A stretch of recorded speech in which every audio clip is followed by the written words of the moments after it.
Business कर लो, आप picture निकालो, पैसे कमाओ, सरकार से इंसेंटिव्स ले लो। किसी का जान लेने के बाद आज स्पेशल प्रिविलेज मांगे तो ये सरकार में नहीं मिलने वाले। मैं जब तक मैं कुर्सी में रहता हूं तब तक नहीं देता हूं।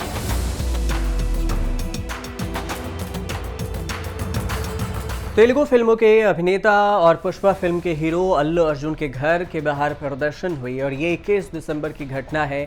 इस मामले पर 6 लोगों को गिरफ्तार भी किया गया, पत्थरबाजी भी की गई थी उनके घर पर। स्थानीय अदालत ने जमानत भी दे दी और प्रदर्शनकारी ने रविवार को हैदराबाद में अल्लू अर्जुन के घर पर टमाटर फेंके, उनके घर पर गमले और बाकी के सामान के साथ तोड़फोड़ की। घर के सुरक्षा को देखते हुए पुलिस ने भारी मात्रा में सुरक्षा बलों की तैनाती कर दी है।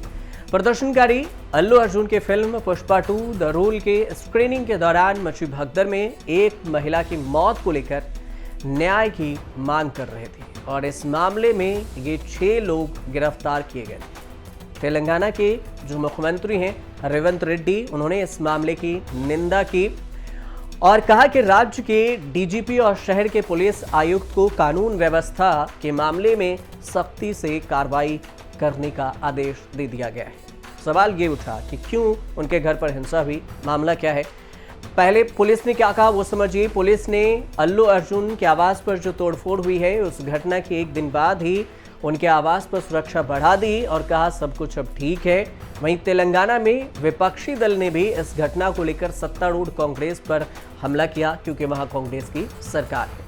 उस्मानिया यूनिवर्सिटी ज्वाइंट एक्शन कमेटी जो OUJAC के सदस्य होने का दावा करने वाले 6 लोगों ने रविवार शाम को अल्लू अर्जुन के घर पर फूल के गमले को क्षतिग्रस्त किया, तोड़फोड़ किए, टमाटर भी फेंके। तोड़फोड़ की घटना में शामिल लोगों को एक अदालत में जब पेश किया गया तो फिर जमानत भी दे दी गई। इस बीच में बीजेपी ने कांग्रेस पर हमला बोला और लोकसभा में जो बीजेपी के सदस्य हैं DK अरुणा, इन्होंने दावा किया कि 42 वर्षीय अभिनेता के घर में तोड़फोड़ की गई। अल्लू अर्जुन के घर में तोड़फोड़ करने वालों में से 4 लोग मुख्यमंत्री रेवंत रेड्डी के विधानसभा क्षेत्र कोंडल से। उन्होंने घटना की निंदा करते हुए कहा कि इससे संदेह पैदा हो रहा है कि क्या यह कांग्रेस की साजिश थी। विपक्ष दल भारत राष्ट्र समिति BRS ने राज्य में कानून व्यवस्था की स्थिति को लेकर भी कांग्रेस सरकार को जिम्मेदार ठहराया और साथ में सवाल भी उठाया। आपको यह भी बता दें कि अल्लू अर्जुन ने इस घटना की एक दिन पहले ही सोशल मीडिया पर पोस्ट किया था और फैंस से अपील की थी कि वो ऑफलाइन या ऑनलाइन किसी के साथ अपमानजनक भाषा का इस्तेमाल न करें। और वहीं पर इस बीच में प्रेस कॉन्फ्रेंस भी उन्होंने की थी और प्रेस कॉन्फ्रेंस कर उन्होंने कहा था कि उन्हें हैदराबाद के संध्या थिएटर में हुई दुर्घटना को लेकर दुख है। उन्होंने ये भी कहा था कि उनका चरित्र हनन किया जा रहा है, कैरेक्टर असैसिनेशन हो रहा है। और ये बात तब उन्होंने कही थी जब रेवंत रेड्डी ने विधानसभा में और अकबरुद्दीन ओवैसी ने विधानसभा में बयान दिया था। इन दोनों का पहले बयान भी सुनिए। हीरो तो नहीं गया थिएटर छोड़ के, वहीं बैठा हुआ है।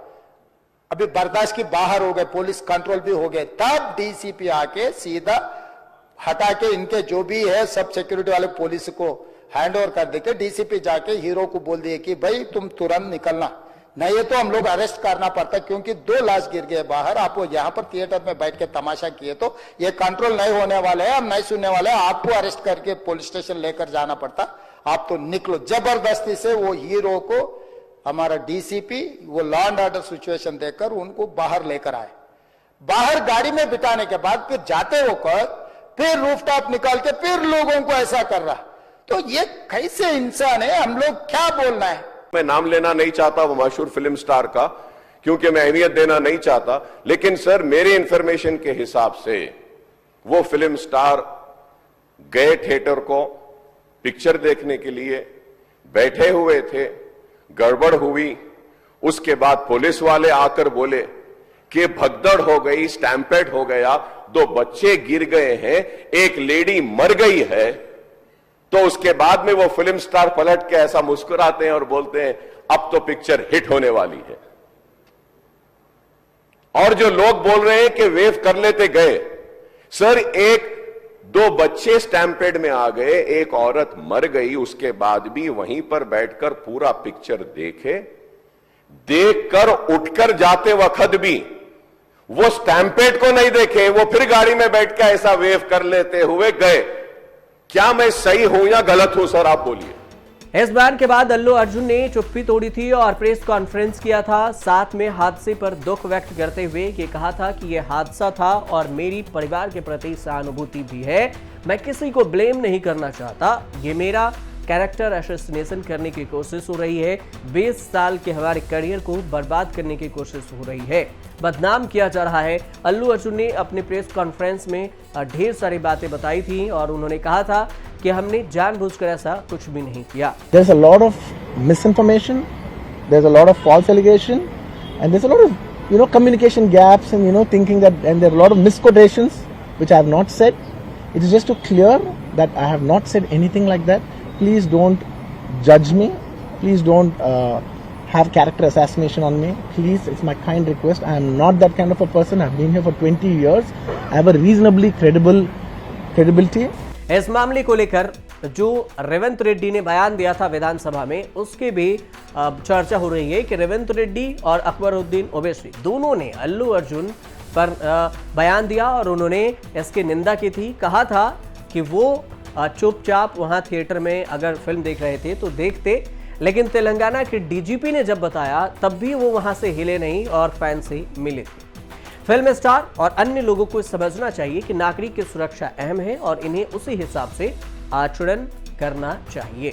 भगदड़ मामले की बात करें तो 4 दिसंबर को पुष्पा 2 फिल्म के स्क्रीनिंग होनी थी और वहां हो रही थी स्क्रीनिंग। इसी में वहां पर अल्लू अर्जुन भी फिल्म देख रहे थे थिएटर में। इसी बीच में बाहर हिंसा भड़क गई, मतलब भगदड़ मच गया और फिर भगदड़ में एक महिला की मौत हो गई।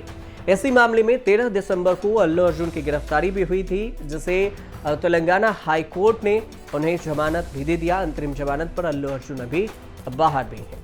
इस मामले को समझने के लिए समझिए कि प्रीमियर के दौरान जो संध्या थिएटर में भगदड़ मची थी, उसमें जो जिस महिला की मौत हुई थी, उनके 8 साल के बच्चे भी घायल हुए थे, जिन्हें वेंटिलेटर पर रखा गया था। अल्लू अर्जुन को 13 दिसंबर को गिरफ्तार किया गया और तेलंगाना हाईकोर्ट में जब यह मामला पहुंचा तो 4 हफ्तों की अंतरिम जमानत दी गई है और इस बीच में उनके घर पर तोड़फोड़ हो रही है, जिसको लेकर पुलिस प्रशासन भी अब काफी एक्टिव है। आप देखते रहिए न्यूज़ पर।